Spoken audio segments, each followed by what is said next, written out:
解说讲是因为咸酥鸡造成的，这是台北市一个姓王的这个民众。进前后，警方发现讲有酒测值有到0.25，验过强调讲伊无啉酒，是甲朋友去参加活动的时，有一杯真高的调酒，无说是去破着咸酥鸡，伊阵咧甲食几啊地，才有这个酒精的成分，是讲呢超过这个标准是事实，最后1万币以上。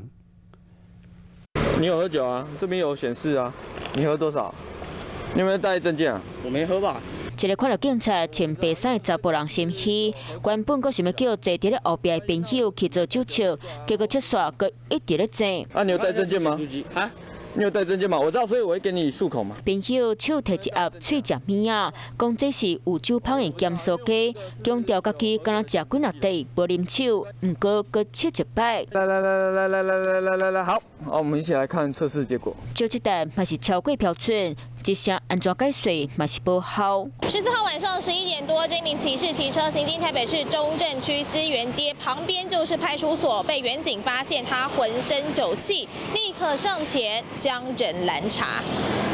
一个姓王骑车的民众，防发现啉酒骑车了后，佮正讲，迄天是和朋友去公馆水华广场参加活动，为下晡5点一直唱歌到半暝遐。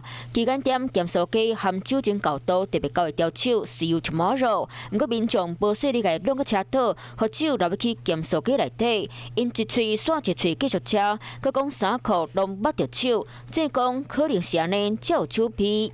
后座乘客也因为违反道交条例第35条第8项，将面临至少6000块以上的罚款。到底是单纯食咸酥鸡，还是有啉几杯啊酒，无人知。不过酒测值0.25已经超过标准，落尾嘛是红以上发办。